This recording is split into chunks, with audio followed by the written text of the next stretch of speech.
doing something that I've never done before. I used to sit on street corners. Wait. Don't look at it. Don't look at it. Don't look at it. It goes live automatically. But Grandma, say welcome, everybody.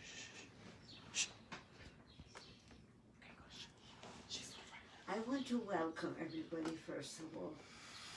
If you can imagine my sitting on a street corner and people who know what I'm doing coming by and feeling welcome, I'm going to make that's what's happening. Even though I'm sitting in my room with my whole family giving me coaching on how to go about this.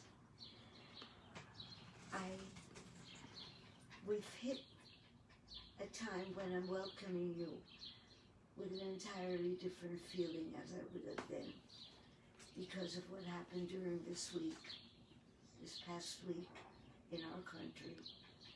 And I figured it's time for me to speak because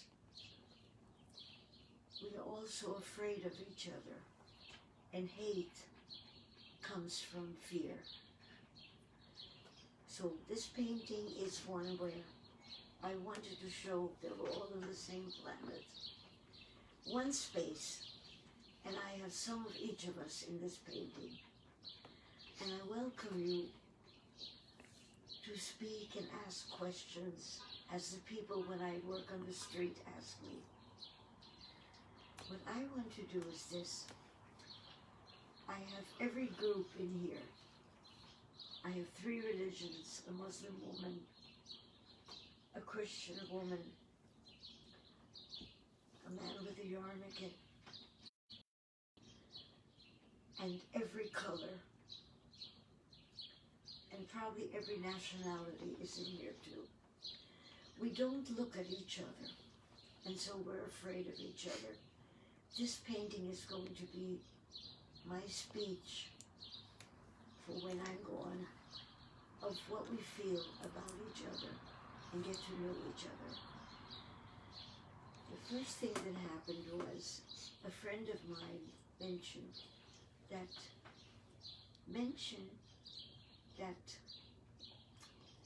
we're all afraid of each other. And someday I'm going to post what she had to say. And also Dr. Joe, who does a broadcast about respecting people. Because if you are respected by somebody, and you don't hate them,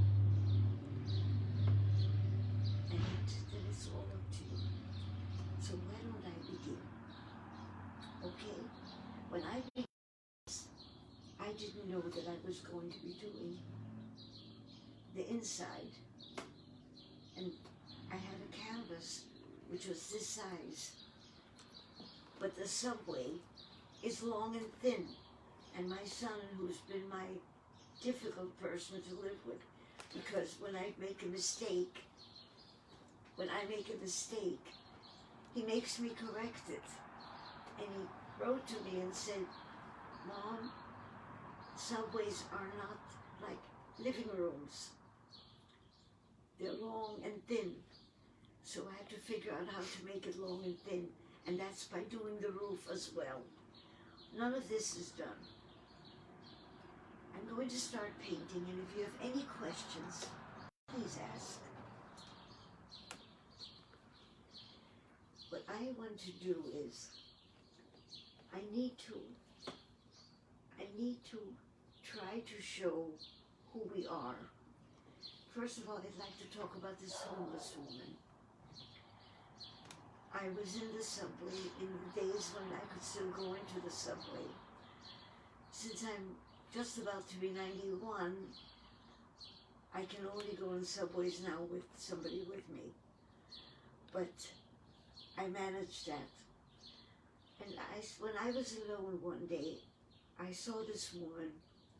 She was sleeping in the subway car, and I knew she wasn't going to move. So I began to draw her. And then the train stopped, and the man said, the conductor said, everybody out, end of the subway stops. And she got out, and I followed her. And she went into another subway car, and I followed her there. And she lay down in the same spot. And I began to think, what must it be like to live in the subway? And eventually I'm going to begin a painting using her, but showing what it means to live in a subway. Because if we look at people with judgment, then we'll never know who they are. And I would like through this painting to teach you how to look at others. Okay? I'm going to start painting now. And you can ask me questions if you'd like.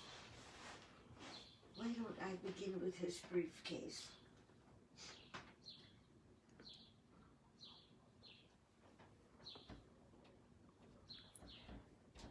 The problem is that, I might as well tell you the story. I had a stroke about 2 years ago, and I fell on 7th Avenue, and I broke my shoulder and I broke my... And since then, I couldn't paint because my arm was so weak. And also, I slump because I bend like this. So there's a wonderful doctor who checked my back and made a thingamajig for me where I couldn't bend. And when he gave it to me, he said, "Is there anything else that bothers you? And is there anything else that bothers you?" And I said, "Yes, but you can't help me. I can no longer paint details because my arm isn't strong enough." He said, "Let me see, how would you sit if you had not broken your shoulder, which is still healing?" And he went, wait, this is very important for all who may be getting elderly. He took 4 pieces of styrofoam and he said, "Sit down and let me find out how your arm works. I can do anything since then, so you can watch me." Okay? In order to do these, this wasn't enough. So, I do this. Somebody had said to me, do this as a teaching lesson. I'll teach you as a being elderly and not stopping at anything lesson as well. See? I have a lap and I can touch anything. And when I was doing the top, I found out it's even better to twist the canvas. So you see, my lessons have come from watching other people. I had a wonderful teacher, and she got glaucoma, and she couldn't paint anymore. So she became a sculptor. There isn't anything you can't do, but painting is the most fun. Okay? So, let me do this. I do eventually have to deal with it. And this way I can put the canvas where you can see it. And I'm a cheapskate, so I never waste things. And I have a lot of colors that I need to use before they dry out. And I have no idea what I'm going to be doing with the ground.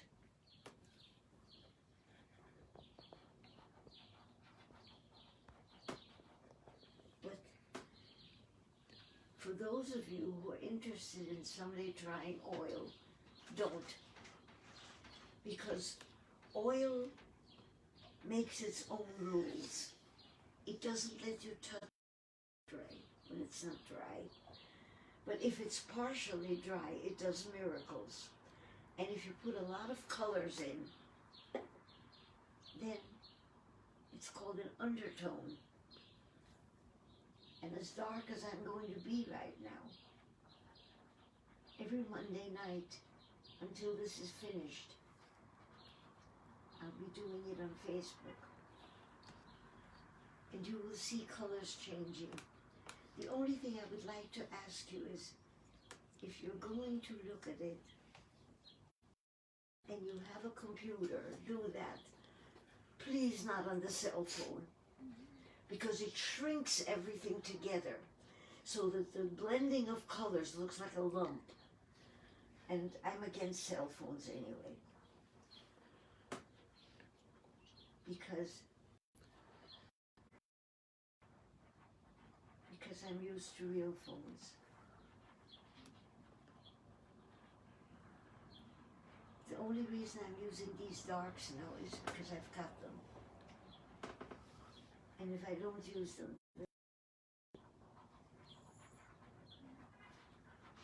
but when the painting is finished, you'll see that you don't even see the undertones.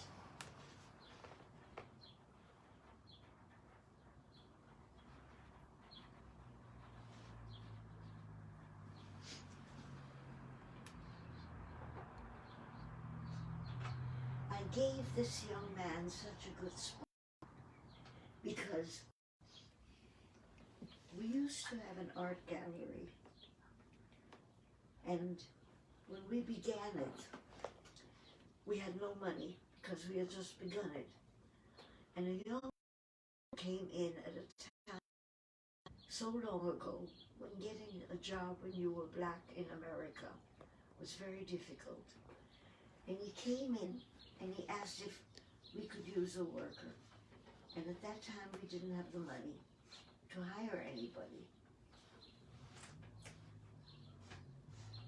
But he kept coming, and Eric said to him, who was my husband, he said, I can't afford to, but why don't you keep trying? He came back every week. And one day Eric said to me, if we let him go, we'll never forgive ourselves, because there aren't many Americans who are willing to try again and again. We hired Leon. He was the best worker that you could imagine. And whenever there was any mistake, we always knew it wasn't Leon. If a customer called and said, you sent me the wrong frame, the measurements were off. By that time we had 8 employees. We never asked Leon, because we never did have to worry about him. And what I learned from Leon, I said to him once, Leon, why don't you ever make mistakes? And he said, and this I've learned, and I do it all the time now. What he said was, if a frame is this size as against that size, one the width and one the length, I do that one measurement. I don't allow myself to look at the measurements of the other side until this is finished. Then I do it. And so I never make mistakes. Guys, I use this constantly. Because if I'm going to teach drawing, I have to teach you what I learned from other people. Watch what happens with this as an undertone.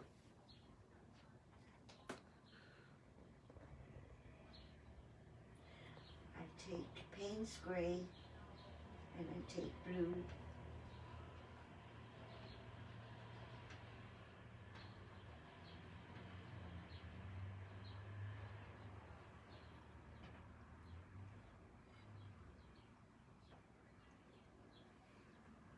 If I were on the street, you'd already be asking questions. So, why don't, if nobody's asking questions, let me just paint and talk. Hedy, So a lot of people have been saying hello, and Tammy says hello. Benji says hello. And Amanda says, hi, I miss you. Tell them all I love them. And as much as I hate the idea of social media, I couldn't be doing this watching if not for that. As a matter of fact, Tammy is the reason why I began this whole thing. We met once without knowing who we were. And do you notice what's happening? I don't know if the camera can show the difference. Okay. But if not for that reddish brown underneath, it wouldn't be beautiful. Let me tell you about Tammy. We met without knowing who we were. We just met and began to talk. And it was instant recognition of a kindred spirit. And she said to me, she asked me about my work, and she said, how many paintings have you done? And I said, I'm just working on the 90th, mostly of New York City, and all with real people. And she said, where are those paintings? And it made me realize that I had written about every one of them as I did them, because the people that I met there needed to be written about. And so I had to do my research and go through all the papers I had and the drawings and the photographs. And it ended up that I realized how sloppy I had been. And my grandson decided that he would do a website. And so the website is thanks to my grandson Jesse and Tammy's questions.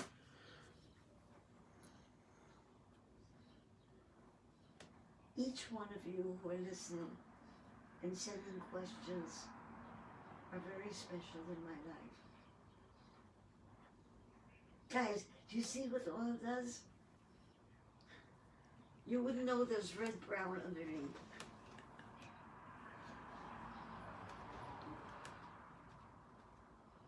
Hedy. Dan, where'd he go? Says, this is wonderful.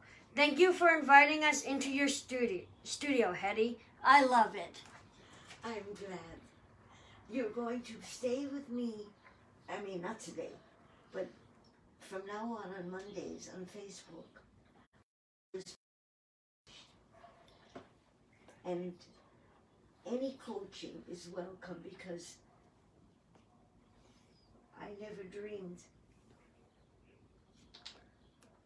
that it's possible to use something I don't like and get to love it. And I don't like social media. And Hedy, Dr. Joe has a question. It says, how do you choose what to paint? Dr. Joe is the person who taught me that if you respect people,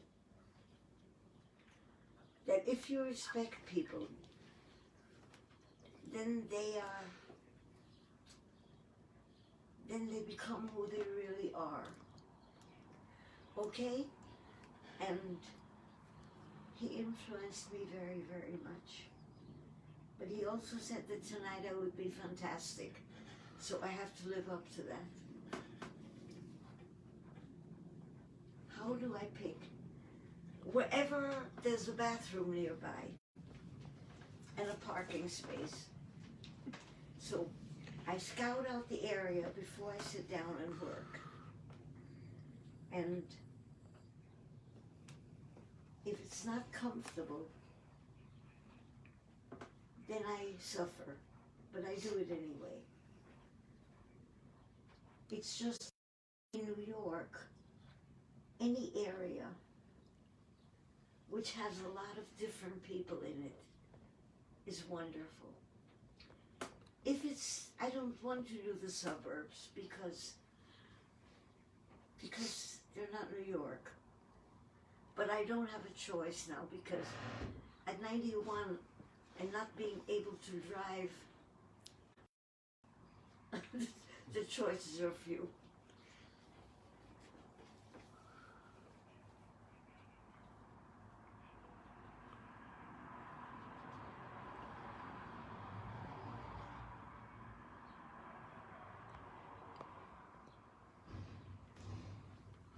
How do you choose the people you paint? How do I choose the people I paint? I don't choose them. They say, would you put me in there? And I say, sure, but you have to pose. Can't I give you a photograph? No, it's not enough. I'll take a photograph, but that's just for when I'm home so that I can remember the features. But you see, that choice is gone now because my eyes aren't good enough to paint the tiny faces. And so that's why this is the only big painting of people that I have ever done. It is so much fun. I don't have to squint. My eyes don't hurt. Because when you cannot do certain things, there's always a substitute. I remember after I hurt my arm and my leg, watching on television somebody skating, skiing, and he had only one leg, and he skied around those poles, and I thought, then there isn't anything you can't do if you must do it.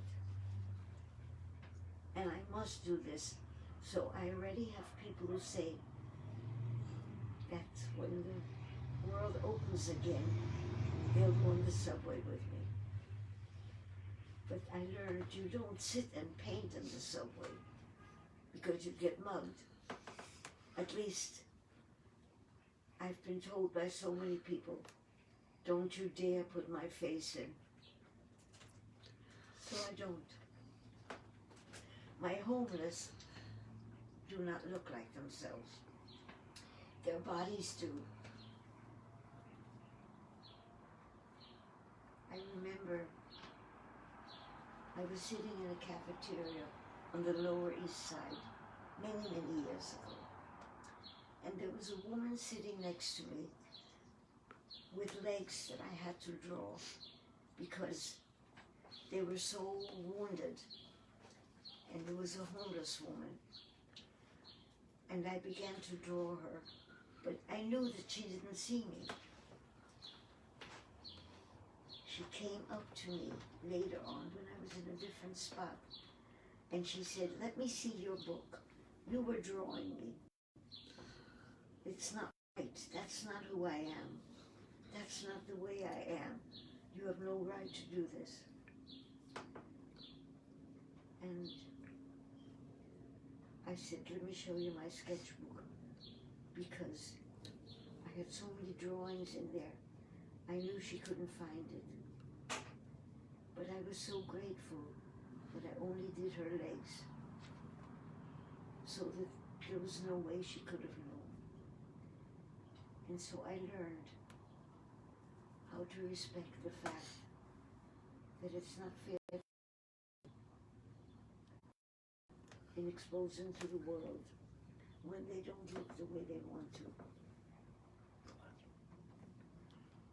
One woman on the corner of Orchard and Delancey in one of my paintings said to me, would you put me in there? And I said, sure. And she was definitely a homeless woman. And she said, but don't do my face.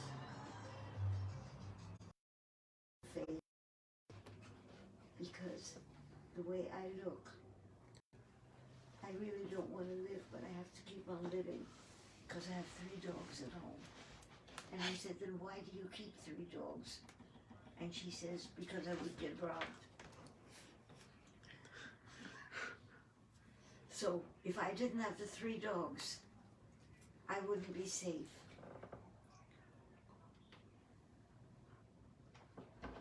By the way, my granddog is in the room with me.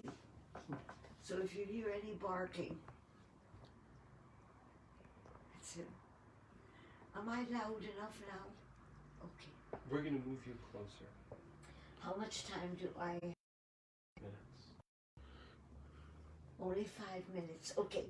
Then let me tell you what I'm going to do during the week, because I work every day. I hate to tell you, but this virus time, the first time in my life that I have freedom of no schedule and that I can paint. So by next week you'll see a lot haven't been done. Okay? And I want to wish all of you to stay safe. And I want to thank you and begin to look at people. Like Dr. Joe said, don't just look at them. See them. Because we need to end the chaos of being afraid of it. All my paintings of New York show the mixtures and all have the stories of the people, because we're all on the same planet. And I don't want to destroy ourselves. Thank you. If people want to learn more about your paintings, what is the website that they can look up? HedyPagremanski.com. HedyPagremanski.com. That name saved me from being afraid, because when my husband and I married, his name was Eric Pagramansky. When he became a citizen, he came home and he said, "You're no longer Hedy Pagramansky, you're now Hedy Page." I circumvented the name when the judge said it is customary to ask people who have unpronounceable names if they would like to change. Spell the website one more time. Spell the website one more time.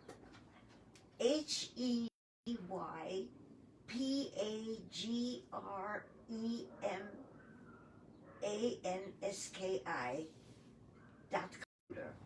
The thing that makes me happiest is that the computer shows so many different designs of the inside of Subway. Okay. Then I should sound intelligent. You're good, Nick.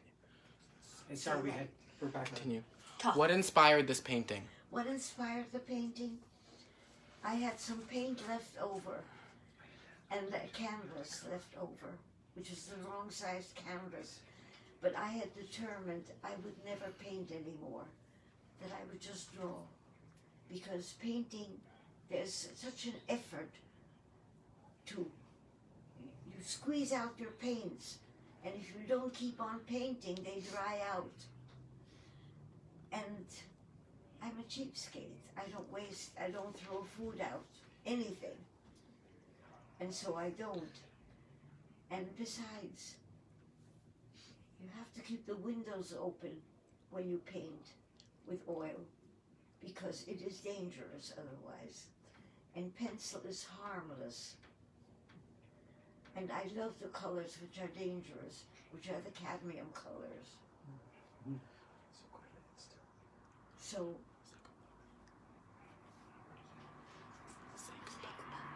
keep talking.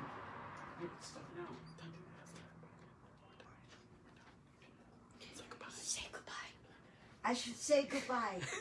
Guys, you have to excuse us, but I watch Zoom and things like that, and nobody knows what they're doing. So it's perfectly okay that I don't know what I'm doing. But when the painting is finished, I'll be terrific. And after that, what I would like to do is an open forum and louder, because they keep making motions to me that I should speak louder. And I'm We love you, Hedy. Goodbye, Mom. I love you all, thank you. And all my audience, you're all friends of mine. I'm so grateful.